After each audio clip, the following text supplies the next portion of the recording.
السلام علیکم ورحمۃ اللہ۔ پیارے بھائیوں اور میری معززات ماؤں بہنوں بیٹیوں، بلوغ المرام کتاب الصلاۃ باب صفت الصلاۃ سبق نمبر 69 بسم اللہ الرحمن الرحیم۔ عن ابن عمر رضی اللہ تعالی عنہما ان رسول اللہ صلی اللہ علیہ وسلم کان اذا قعد للتشہد وضع يده اليسرى على ركبته اليسرى واليمنى على اليمنى وعقد 53 وأشار بإصبعه السبابة رواه مسلم وفي رواية له وقبض أصابعه كلها وأشار بالتي تلي الإبهام۔ عبداللہ ابن عمر رضی اللہ عنہما راوی ہیں، نبی صلی اللہ علیہ وسلم جب تشہد کے لیے بیٹھتے تو آپ صلی اللہ علیہ وسلم تو اپنا دایاں ہاتھ اپنے دائیں گھٹنے پر اور بایاں ہاتھ بائیں گھٹنے پر رکھتے اور 53 کی گرہ لگاتے اور شہادت کی انگلی سے اشارہ کرتے تھے۔ اور مسلم ہی کی ایک اور روایت میں ہے کہ آپ اپنی تمام انگلیاں بند کر لیتے اور انگوٹھے کے ساتھ ملی ہوئی یعنی شہادت کی انگلی سے اشارہ کرتے تھے۔ تو میرے پیارے بھائیوں، اس حدیث سے ہمیں یہ معلوم ہوا کہ تشہد میں بیٹھنے کا طریقہ یہ ہے کہ دایاں ہاتھ دائیں گھٹنے پر رکھ لیا جائے اور بایاں ہاتھ اپنے بائیں گھٹنے پر، اور اسی طرح 53 کی گرہ لگا کر شہادت کی انگلی سے اشارہ کرنا، یعنی اس کو اوپر کو اٹھا لینا۔ 53 کی گرہ، اس کی صورت اس طرح کہ اپنے دائیں ہاتھ کے انگوٹھے کو سبابہ انگشت شہادت کے نیچے کر لیتے اور انگوٹھے کے ساتھ اپنے دائیں ہاتھ کے انگوٹھے کو سبابہ انگشت شہادت کے نیچے کر لیتے۔ اس کو سبابہ انگلی کیوں کہا گیا کہ دور جاہلیت میں لوگ گالم گلوچ کے موقع پر اس انگلی سے اشارہ کرتے، اور آج بھی گالم گلوچ کرتے ہوئے تو تکرار کرتے ہوئے اس انگلی سے سامنے والے کو اشارہ کیا جاتا ہے۔ تو نبی صلی اللہ علیہ وسلم شہادت کی انگلی سے اشارہ کیا کرتے تھے جو کہ انگوٹھے کے ساتھ ہے، انگوٹھے کے ساتھ ملی ہوئی۔ اسی طرح کچھ دیگر روایات میں نبی علیہ الصلوۃ والسلام کے اس عمل کے تعلق سے ہے کہ عبداللہ بن عمر رضی اللہ عنہ روایت کرتے ہیں، نبی صلی اللہ علیہ وسلم جب تشہد میں بیٹھتے تو انگوٹھے کے نزدیک والی انگلی کو اٹھا لیتے اور اس کے ساتھ دعا مانگ لیتے۔ صحیح مسلم باب صفت الجلوس فی الصلاۃ۔ اسی طرح عبداللہ بن زبیر رضی اللہ عنہ راوی، نبی صلی اللہ علیہ وسلم جب نماز میں تشہد پڑھنے بیٹھتے تو آپ صلی اللہ علیہ وسلم شہادت کی انگلی سے اشارہ کرتے اور اپنا انگوٹھا اپنی درمیانی انگلی پر رکھا کرتے۔ صحیح مسلم باب صفت الجلوس فی الصلاۃ حدیث نمبر 579۔ اور اسی طرح وائل بن حجر رضی اللہ عنہ کی روایت کہ جب نبی صلی اللہ علیہ وسلم قعدہ میں بیٹھتے تو پیارے نبی صلی اللہ علیہ وسلم انگوٹھے اور درمیان کی انگلی سے ہلکا بنا لیتے اور انگشت شہادت کی انگلی سے آپ نے اشارہ کیا۔ سنن ابی داود حدیث نمبر 726۔ تو اس حدیث سے پیارے نبی صلی اللہ علیہ وسلم کا تشہد میں ہاتھ رکھنے کا طریقہ اور انگشت شہادت سے جو ہے وہ اشارہ کرنے کا طریقہ معلوم ہوا۔ اب رہا یہ مسئلہ کہ تشہد کے موقع پر انگشت شہادت سے اشارہ کرنا کب کرنا ہے اور کس طرح کیا جائے، تو اس میں مختلف اقوال ہیں۔ ایک یہ کہ تشہد کے آغاز میں، اختتام تشہد تک، اور اسی طرح بعض نے کہا کہ لا الہ الا اللہ پر، جبکہ علامہ البانی رحمہ اللہ فرماتے ہیں کہ لا الہ الا اللہ پر انگلی کو اٹھانا کسی من گھڑت روایت سے بھی ثابت نہیں ہے۔ اگلی حدیث، وعن عبداللہ بن مسعود رضی اللہ تعالی عنہ قال التفت الینا رسول اللہ صلی اللہ علیہ وسلم فقال اذا صلى احدكم فليقل التحیات للہ والصلوات والطیبات السلام علیک ایھا النبی ورحمۃ اللہ وبرکاتہ السلام علینا وعلی عباد اللہ الصالحین اشہد ان لا الہ الا اللہ واشہد ان محمدا عبدہ ورسولہ ثم لیتخیر من الدعاء اعجبہ الیہ فیدعو متفق علیہ واللفظ للبخاری وللنسائی كنا نقول قبل ان يفرض علينا التشهد ولأحمد ان النبي صلى الله عليه وسلم علمه التشهد وامره ان يعلمه الناس ولمسلم عن ابن عباس رضي الله تعالى عنهما قال كان رسول الله صلى الله عليه وسلم يعلمنا التشهد التحیات المبارکات الصلوات الطیبات للہ الی آخرہ۔ عبداللہ ابن مسعود رضی اللہ عنہ راوی ہیں،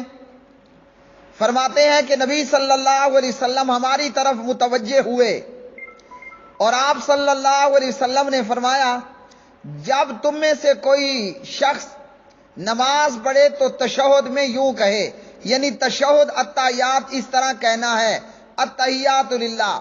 تمام قولی فعلی اور مالی عبادتیں صرف اللہ ہی کے لیے ہیں۔ اے نبی سلام ہو آپ پر اور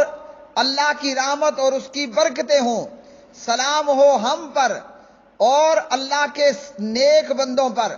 میں گواہی دیتا ہوں اللہ کے سوا کوئی لائق عبادت نہیں، اور اس بات کی بھی گواہی دیتا ہوں حضرت محمد صلی اللہ علیہ وسلم اللہ کے بندے اور اس کے رسول ہیں۔ پھر نبی صلی اللہ علیہ وسلم نے فرمایا اس کے بعد وہ دعا کا انتخاب کرے، یعنی نماز پڑھنے والا جو دعا اسے اچھی لگے۔ اور نسائی میں ہے کہ ہم تشہد فرض ہونے سے پہلے کچھ کلمات کہا کرتے تھے، اور مسند احمد میں ہے کہ نبی صلی اللہ علیہ وسلم نے اسے تشہد سکھایا اور حکم دیا کہ لوگوں کو سکھلاؤ۔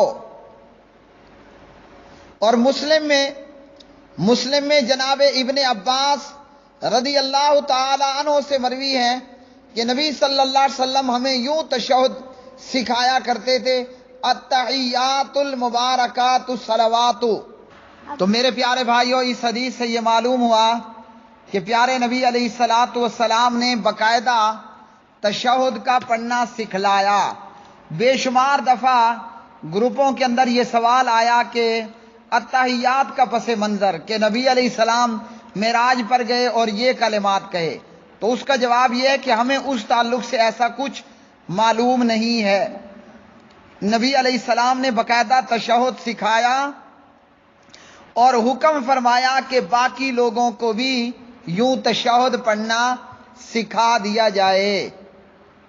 اس حدیث سے یہ معلوم ہوا کہ تشہد پڑھنا نماز میں فرض ہے، اور یہ حدیث فرضیت تشہد پر دلالت کرتی ہے۔ اور اس حدیث سے یہ ثابت ہوا کہ تشہد کے بعد دعا مانگنا مسنون ہے۔ دعا کون سی مانگی جائے اس پر کوئی پابندی نہیں، جو چاہے جتنی مانگ سکتا ہے، اور اس تعلق سے نبی علیہ السلام کی سکھائی گئی دعائیں وہ اپنی جگہ پر مسنون اور افضل ہیں۔ حسن المسلم مکتبہ دارالسلام اور دارالاندلس وغیرہ میں اللہم انی ظلمت اللہم انی اعوذ بک من عذاب القبر، اسی طرح قرآنی دعا ربی جعلنی مقیم الصلاۃ، اور اسی طرح اللہم انی عبدک وابن عبدک وغیرہ وغیرہ جو مسنون دعائیں ہیں۔ اگلی حدیث، عن فضالۃ بن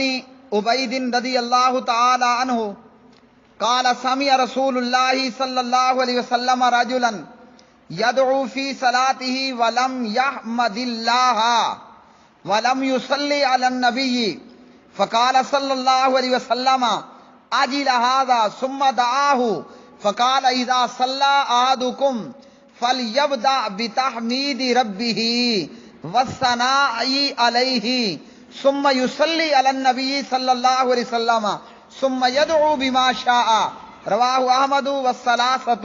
وصححه الترمذی وابن حبان والحاکم۔ فضالہ بن عبید رضی اللہ تعالی عنہ اس حدیث کے راوی نبی صلی اللہ علیہ وسلم نے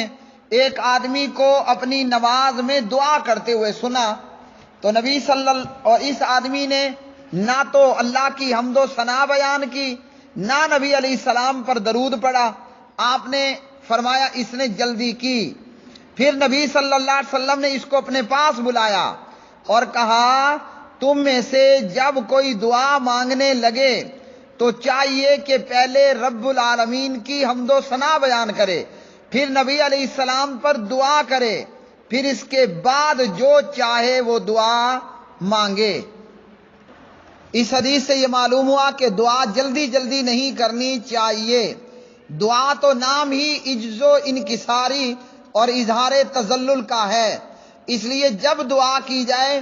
پورے اطمینان سے کی جائے، پہلے اللہ کی حمد و ثنا، پھر نبی علیہ السلام پر دعا، پھر درود پڑھا جائے، پھر دعا کی جائے۔ اور جناب ابی بن کعب کی حدیث میں ہے، روایت میں ہے، دعا کرنے والا جتنا درود پڑھے گا اتنا اس کے لیے بہتر ہوگا۔ حافظ ابن حجر رحمہ اللہ نے یہ حدیث تشہد کے بعد لا کر اس طرف اشارہ کیا کہ اس کا محل تشہد ہے، یعنی التحیات للہ، اللہ سبحانہ و تعالیٰ کی تعریف کرے اور تمام قولی فعلی عبادتوں کا اقرار صرف اللہ ہی کے لیے کرے، تمام قولی فعلی اور مالی عبادتوں کا اقرار اللہ ہی کے لیے کرے، نبی علیہ السلام پر درود پڑھے اور اس کے بعد جو چاہے دعا کرے، جیسا کہ مسنون دعائیں تشہد کے حوالے سے پیارے نبی صلی اللہ علیہ وسلم نے سکھلائی۔ اب اس دعا میں ہے تشہد کے اندر کہ السلام علیک ایھا النبی۔ البریلویہ کا یہ کہنا ہے اہل شرک کا کہ دیکھو یہ نبی علیہ السلام نے السلام علیک ایھا النبی سکھلایا تو ہم السلام علیک یا رسول اللہ کہیں تو کیوں شرک؟ تو جواب یہ ہے السلام علیک ایھا النبی یہ پیارے نبی کی تعلیم، آذان سے پہلے الصلاۃ والسلام علیک یا رسول اللہ، یا نور اللہ، یا حبیب اللہ، یہ پیارے نبی کی تعلیم نہیں۔ اور دوسرا یہ بطور تشہد پیارے نبی علیہ السلام نے ہمیں سکھلایا کہ اس طرح تشہد میں پڑھنا ہے۔ اس سے یہ کوئی ثابت نہیں ہوتا کہ السلام علیکہ ایھا النبی کہنا کہ نبی حاضر اور ناظر ہے، پیارے نبی کی تعلیم ہے، اس کو اسی طرح ہی پڑھنا ہے، نہ اس میں اضافہ نہ اس میں کمی۔ اور اسی طرح بعض روایات میں یہ بھی ہے کہ پیارے نبی کی وفات کے بعد صحابہ کرام میں بعض نے السلام علی النبی کے الفاظ بھی پڑھے، صحیح بخاری حدیث نمبر 6265 وغیرہ۔ تو بہرحال السلام علیکہ ایھا النبی سے یہ کہنا کہ نبی حاضر و ناظر ہے یہ قطعاً ایسا نہیں ہے۔ اور پھر تشہد پڑھ لینے کے بعد عبدہ و رسولہ کے بعد نبی صلی اللہ علیہ وسلم پر درود اور درود ابراہیمی پڑھنا ہے، جیسے کل کے سبق میں احادیث آئیں گی۔ پیارے بھائیوں اور میری معززات ماؤں، بہنوں اور بیٹیوں، آج کے سبق نمبر 69 کے اندر ہمیں معلوم ہوا تشہد میں ہاتھ کس طرح رکھنے ہیں اور شہادت کی انگلی سے اشارہ کیسے کرنا ہے، اور اسی طرح آج کے سبق میں ہمیں یہ معلوم ہوا کہ نبی علیہ السلام نے باقاعدہ تشہد سکھایا اور حکم دیا کہ لوگوں کو یہ سکھایا جائے،